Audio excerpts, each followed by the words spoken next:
Depuis que nous avons appris que les pouvoirs du fruit du démon peuvent parfois être annulés par un haki puissant, je suis sûr que beaucoup de gens dont moi ont pensé qu'il devait y avoir une sorte de lien entre les deux au-delà du simple fait que la maman permet d'interagir normalement avec eux.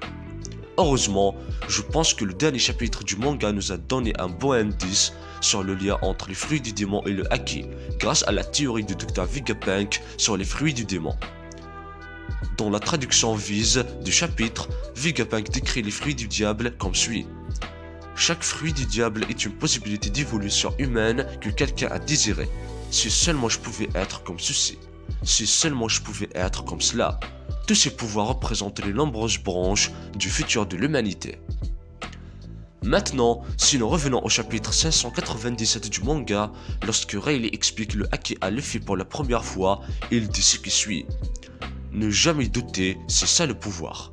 Cela nous indique que le haki est une puissance spirituelle née de concepts comme la conviction, la volonté, l'esprit de combat, etc. C'est une manifestation de l'esprit de celui qui le manie. Mais plus important encore, regardez la formulation utilisée par Rayleigh d'une certaine manière. L'idée d'une absence de doute est tout à fait à l'opposé de ce que Vegapunk dit que les fruits incarnent. Dans son explication, les fruits du démon incarnent une possibilité, un fantasme, un souhait. L'utilisation de ces seulement cimente vraiment cette idée pour moi. Et si l'on peut dire que oui, les possibilités et les souhaits peuvent être réalisés par la volonté, ce n'est pas vraiment le sujet des fruits du démon, mais je reviendrai plus tard. À la base, les fruits du démon sont un raccourci. Vous prenez une bouchée du fruit et les pouvoirs sont immédiats. Oui, vous devez les entraîner, mais pour acquérir les capacités dans leur ensemble, vous n'avez pas vraiment besoin de faire autre chose que de manger un fruit au mauvais goût. Avec ces deux informations, vous pouvez commencer à formuler une hypothèse partielle sur le fonctionnement de l'interaction entre le fruit du démon et le haki. Imaginons qu'un Loggia combatte une personne dotée de haki et que l'utilisateur de haki enrobe son arme d'armement afin d'attaquer l'utilisateur de Loggia. À ce moment-là, la possibilité qui existe dans le fruit du démon Loggia se heurte à la conviction de l'utilisateur de haki. Pour le dire autrement, le fruit du démon se dit si seulement cette personne était faite de feu, alors on ne pourrait pas la frapper. Mais l'attaque du haki brise cet idéal avec la conviction que mon coup de poing va toucher cette personne. Il en va de même pour la négation des pouvoirs du fruit du diable utilisé pour affecter le corps de manière de haki. Il brise l'effet de si seulement je pouvais faire X à cette personne, en canalisant la conviction de je ne suis pas affecté par ce pouvoir. J'ai mentionné que je reviendrai sur les fruits du diable et la conviction combinée, alors allons-y, car je pense que cela répond vraiment à la question de savoir comment fonctionnent les éveils. Kaido dit dans le manga pendant son combat contre Luffy que l'éveil est ce qui se passe lorsque votre esprit et votre corps rattrapent vos pouvoirs.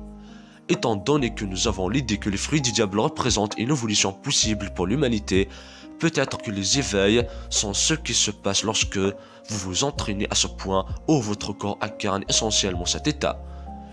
Je pourrais m'étendre sur les facteurs d'ADN et de Lenny pour expliquer pourquoi cela pourrait être le cas, mais la série nous en donne en fait un exemple parfait sous la forme du récent réveil de Lucci et des gardes d'Impel Down. Chacun affirme que les pouvoirs Zoan éveillés absorbent et contrôlent généralement la personnalité de l'utilisateur. Nous le voyons très clairement avec les gardes d'Impel Down qui sont devenus semblables à des animaux dans leur capacité mentale.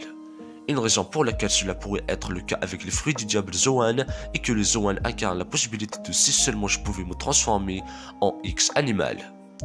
Maintenant, une personne de faible volonté pourrait laisser cette possibilité prendre le dessus lorsqu'elle commence à s'éveiller.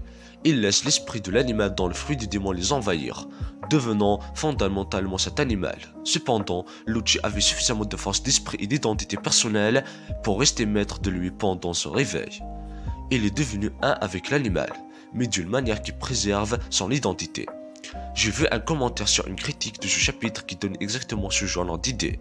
Il proposait la théorie selon laquelle Luffy ne peut éveiller son fruit du démon sur Onigashima que parce qu'il était devenu tout comme son fruit du démon l'incarne, un guerrier de la libération lorsqu'il combattait Kaido pour libérer Wano. Si l'on considère que l'éveil est l'atteinte du point où votre esprit et votre corps encapsulent pleinement les possibilités d'évolution de votre fruit du démon, alors les pouvoirs acquis lors de l'éveil peuvent être considérés comme Une évolution au-delà de ce dont le fruit avait rêvé à l'origine. C'est une évolution au-delà de ce que la possibilité dont le fruit a vu. Dans un sens, c'est une évolution sans limite. Je sais que c'était beaucoup, mais je pense vraiment que je suis sur quelque chose ici. Dites-moi ce que vous en pensez dans les commentaires.